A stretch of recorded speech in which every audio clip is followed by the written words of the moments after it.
এই মুহূর্তে সবথেকে বড় খবর, তাহলে কি গ্রেপ্তার হয়ে গেলেন তৃণমূল নেতা শেখ শাহজাহান? সোমবার রাত থেকে এই প্রশ্নেই তোলপাড় গোটা রাজ্য।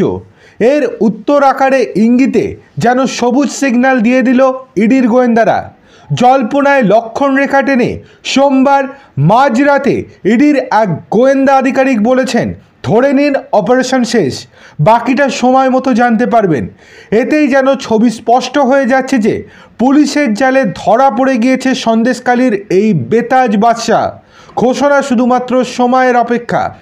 যদি এটাই হয়ে থাকে তাহলে সেটা ইডির একটা বড় সড়ো সাফল্য হতে চলেছে। সেই দিক থেকে আরও বড় ধাক্কা খেতে চলেছে রাজ্যের শাসক দল তৃণমূল কংগ্রেস। কিন্তু গ্রেপ্তার কখন হলেন শেখ শাহজাহান সেটা পুরোপুরি জানা যাবে ইডি যখন প্রেস বিজ্ঞপ্তিতে পুরোটা বলবেন আমাদেরকে। অন্যদিকে আরও একটি সম্ভাবনা উল্লেখ করা হচ্ছে এই ইডি আধিকারিকদের বক্তব্যের মাধ্যমে। সেটি হচ্ছে, এখানে অপারেশন কমপ্লিট বলতে হয়তো এটাও বোঝানো হতে পারে যে ইডির ডিরেক্টর গতকাল কলকাতাতে পা রেখেছেন, আজকে দুপুরবেলাতে বৈঠক আছেন, হয়তো সেই বৈঠকেই সিদ্ধান্ত নেওয়া হবে কখন প্রেসকে জানানো হবে যে এই শেখ শাহজাহান গ্রেপ্তার হয়েছেন ইডির হাতে। অন্যদিকে কিভাবে গ্রেপ্তার হয়েছেন সকলেই জানতে উৎসুক হয়ে গিয়েছে এই বক্তব্যের পর।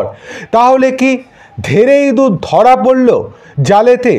এই রকমটাই কিন্তু সম্ভাবনা এবার উঠে আসতে শুরু করেছে। খবরের লিঙ্ক আমরা আপনাদেরকে শেয়ার করলাম, আপনারা খবরটি পড়েও নিতে পারেন, সেখানে পড়েও আপনারা পুরোটা বুঝে নিতে পারেন।